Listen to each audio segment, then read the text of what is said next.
Bonjour à tous et bienvenue sur ma chaîne pour cette nouvelle vidéo. Donc comme vous avez pu voir, j'ai fait un petit peu de changement sur ma chaîne. Donc comme le nom et la musique, bon ça change rien pour le reste. Bon, aujourd'hui je vais vous présenter le sac que j'utilise pour me balader en journée. Et puis je vais tester un réchaud à bois que j'ai fabriqué. Enfin, un réchaud à bois qui est un peu grand modèle, on va dire. Donc le temps de trouver un petit coin sympa et puis je vous reprends.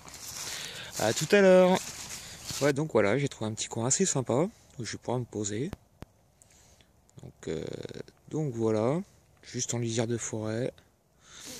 Donc voilà, puis j'ai même deux arbres où je vais pouvoir poser mon tarp et mon hamac, poser tranquillement. Donc du coup, même en cherchant mon coin, j'ai eu de la chance. Voilà, j'ai trouvé de l'écorce de bouleau et un bel amadouvier, ça fait plaisir. Donc voilà. Je vais en profiter pour vous présenter mon sac. Donc c'est le sac F1 de l'armée française. Donc j'ai gardé de mon service militaire. Donc il est assez pratique pour les sorties à la journée. Donc voilà. Donc, je vais vous montrer ce que je mets dedans. Donc là aujourd'hui, exceptionnellement, j'ai pris, excusez-moi avec une main, c'est pas facile. J'ai pris mon Obostov fait maison, mais vraiment le grand modèle quoi. J'avais envie d'en avoir un grand. D'habitude je prends pas celui-là, mais comme j'avais envie de le tester sur le terrain, donc voilà, je vais le tester sur le terrain aujourd'hui. On va voir ce que ça donne. Donc c'est vraiment le grand modèle que j'ai préparé. Je le testerai tout à l'heure. Donc je vais vous montrer à côté du sac pour donner un petit ordre d'idée.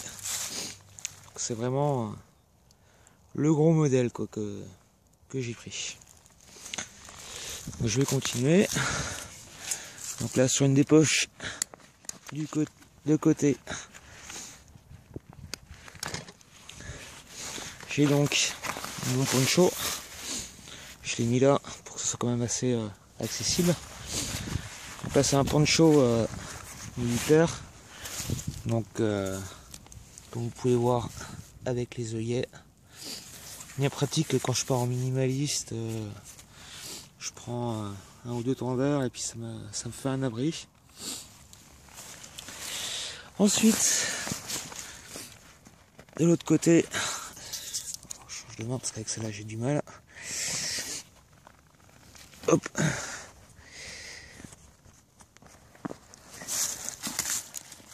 Donc, de l'autre côté, j'ai mal aujourd'hui.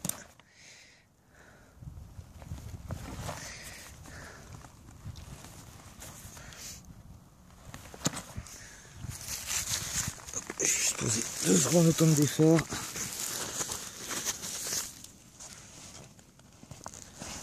Donc voilà, j'ai réussi à défaire. Donc de l'autre côté, j'ai une bouteille d'eau en plus. C'est une bouteille Coca, c'est juste pour avoir de l'eau en plus. J'ai un sac congélation, donc qui va me permettre de pouvoir mettre l'amadouvier, un sac poubelle. Comme ça, moi, j'ai pas de déchets derrière moi. Et mon couteau. Donc le Morao, donc je vous ai déjà parlé dans ma première vidéo. Donc ensuite, en dessous, j'ai des attaches pour placer ma bâche. Ma bâche camo, pareil avec œillet et passant. Ça, je vous montrerai tout à l'heure, une fois que je me serai installé. Et donc, pour la suite, hop.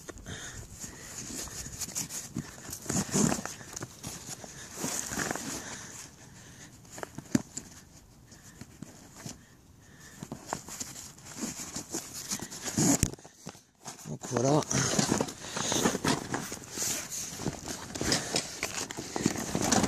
Donc là, dans l'approche principale,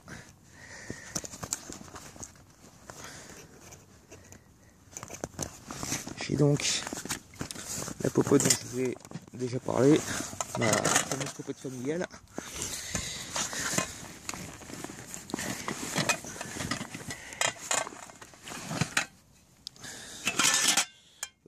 C'est défait, c'est pas grave. J'ai donc ma gourde, bonne vieille gourde de l'armée. Ensuite, là, j'ai une poche, donc avec mon kit minimaliste pêche. Bon, j'ai pas encore pris le permis, donc ça ne servira pas aujourd'hui. Je n'étais pas parti pour ça. Mon kit feu, donc avec cette fois le Fire Steel de chez Light My Fire, donc le modèle scout. Et donc une ou deux petites babioles que je garde comme ça, comme une petite pince multifonction, mon épinel, donc le Fire Steel qu'un ami m'avait donné, et une scie commando, ça peut servir. Et donc là dans la poche de devant,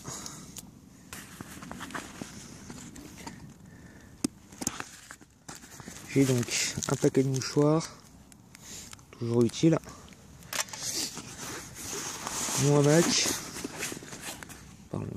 des jumelles aussi, mon hamac filet, et donc de la paracorde et des tendeurs pour installer mon tarp et ma bâche au cas échéant.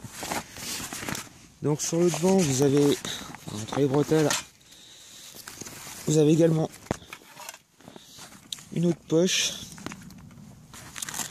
Bon, généralement, ben, je n'en ai pas l'utilité, sauf je t'en trouverai certainement une pour mettre une carte ou quoi. Vous avez donc sur les bretelles, vous avez deux attaches, si on a envie d'attacher quelque chose ou quoi que ce soit.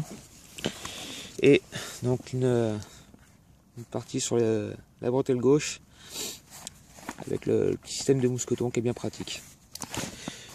Donc vous avez une attache comme ça qui est bien si on veut accrocher son sac en hauteur, et une poignée qui est vraiment pas mal quoi quand. Donc voilà. Donc je vais m'installer et puis je vous reprends tout à l'heure pour mon test de mon nouveau stove. Donc voilà, tout à l'heure. Donc voilà, je me suis installé. J'ai installé mon tarp. Pour les dimensions, il fait 3 mètres par 3,30. Donc camouflé. Bon, j'ai fait un peu simple et puis vu que c'est juste pour la journée, ça serait pour un bivouac, je pense que j'aurais fait beaucoup plus élaboré. J'ai mis mon petit hamac filet, et puis bon voilà, je vais aller prendre du bois pour mon réchaud à bois. Mais bon, avant, je pense que je vais me prendre un petit café. Je suis pas pressé. Donc voilà, c'est juste une sortie pour le plaisir encore une fois. Donc voilà. Et puis là donc, de loin le sac à dos que j'utilise, la popote, et puis voilà quoi. Donc je vous reprends tout à l'heure et puis à tout de suite. Donc voilà, c'est prêt. Ben, j'ai profité des écorces de bouleau que j'ai trouvé tout à l'heure pour l'allumer. Donc là j'ai déjà mis du petit bois, un petit peu d'écorce de bouleau au fond. Donc juste le temps d'allumer et je vous reprends parce que comme j'ai qu'une main, ça va être un peu compliqué. Je vous reprends tout de suite. Donc voilà, c'est parti. Ça fume un peu. Bon, je faut dire aussi que en ce moment c'est un petit peu humide, donc c'est aussi un peu pour ça. Donc là, je vais me préparer juste le petit morceau de bois en plus. J'ai quand même un peu de rab. Donc voilà, bon, aujourd'hui j'ai pas popoté, c'était juste pour essayer mon stove fait maison. Donc aujourd'hui ça va être une boîte. Ça va être assez simple. Désolé, mais d'une main c'est pas évident. Donc voilà. Alors, ça va être assez simple hein, aujourd'hui. Donc voilà. Donc je vais préparer ça.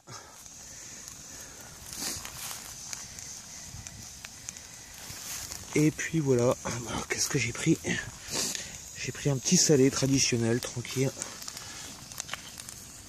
Donc voilà. Bon bah je vais mettre ça sur le feu, puis je vous reprends tout de suite. Donc, voilà, je viens de mettre sur le réchaud. Donc on sent déjà que ça chauffe. Le fond commence déjà à bien fondre. Enfin à fondre quoi. Donc voilà. Bah verdict dans pas longtemps quoi. Parce que ça va être pas mal chaud quand même. Donc ça a l'air pas mal. Donc je vous reprends dès que c'est prêt, puis ben, je vous dirai combien de temps ça a pris. Allez, à tout de suite. Donc voilà, ça fait quoi bien 5-6 minutes que j'ai mis et c'est déjà pas mal chaud. Donc je vais retirer du feu. Et c'est vrai que ça chauffe quand même pas mal et c'est assez rapide. Donc plus rapide qu'avec un petit, je trouve. Qu'avec une petite boîte, enfin une boîte de conserve plus petite. Donc vous voyez, ça fait encore pas mal de flammes. Donc franchement j'en suis content. Donc ben, le temps que ça reste, pour que ça reste un petit peu chaud, je vais remettre un petit peu de bois. Comme ça au moins j'aurai un petit peu de chaleur pour après. Pour me faire chauffer l'eau du café. Tranquille. Donc voilà. Bah, écoutez, je vous souhaite un bon appétit. Et ben je vous dis à tout à l'heure. Donc voilà, je viens de mettre l'eau à chauffer pour le café. Donc par contre le quart est trop petit pour aller dessus. C'était un peu juste, ça risquait de tomber, donc j'ai pris une popote et voilà, donc comme j'ai ce qu'il faut, ça va. Là ça fait pas longtemps que j'ai mis, ça commence un peu à fumer. Apparemment, je sais pas si vous voyez bien. Donc ça devrait pas tarder.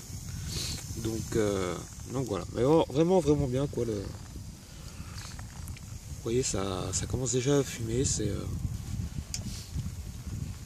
l'eau qui commence un petit peu à fumer, donc ça aurait pas tardé à être bon. Bon ben je vous laisse. Et puis ben franchement le retour nickel quoi, c'est vraiment un gros modèle mais vraiment super quoi, donc si vous avez l'occasion d'en faire un de cette taille là pour des sorties de 2 ou 3 jours, n'hésitez pas. Bon, moi c'est un petit peu le projet que j'ai, à partir de 3 jours mais avec un gros modèle comme ça. Pour un camp par exemple, dans un endroit où on n'a pas le droit de faire de feu. Là franchement ça vaut vraiment le coup quoi, donc voilà. Donc sur ce, je vous souhaite une très bonne journée ou une très bonne soirée, ça dépend. Allez, à ciao, bientôt et bonne sortie dans la verte. Bon bah voilà, je voulais pas terminer cette vidéo sans une jolie vue de la verte et de la vue que j'ai d'ici. Donc voilà, et quand je vais un peu plus par là, voilà. Vraiment une jolie petite vue, assez sympa. Apparemment là c'est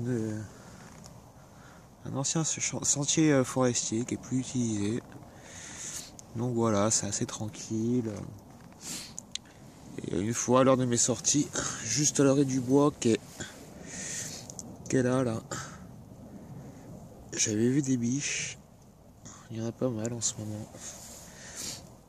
Enfin pas mal, j'en ai vu 5 là en 2 après-midi de sortie, donc c'est assez sympa. Donc voilà, bah, je pense que la prochaine fois ça sera aussi pour une sortie à la journée.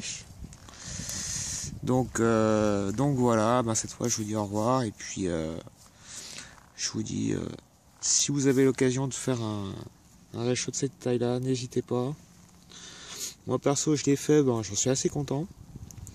Par contre j'ai suivi les conseils de Steph, j'ai agrandi un petit peu les trous. Et je crois qu'il avait bien raison, parce que je crois que sans ça, ça sera peut-être pas marché. Donc je te dis merci Steph. Petit clin d'œil à toi. Et voilà. Et puis je voudrais aussi venir sur une chose aussi. Bon bah comme je l'ai dit dans ma première vidéo, j'avais un peu mal fini l'année 2013. Donc j'insiste bien sur une chose, je crois que Green Spider en avait parlé. Porter des gants pour le bâtonnage, moi la seule fois où je les ai oubliés chez moi. Voilà ce que ça a donné. Plusieurs points de suture et SOS main juste avant les fêtes de fin d'année. Donc une sortie qui a été un peu gâchée. Donc toujours les gants pour le bois. Que ce soit pour une scie, hache ou du bâtonnage avec le couteau. Toujours. Surtout avec le Mora. Là je peux confirmer qu'il coupe bien. Bon allez sur ce, bonne journée et bonne promenade dans la verte.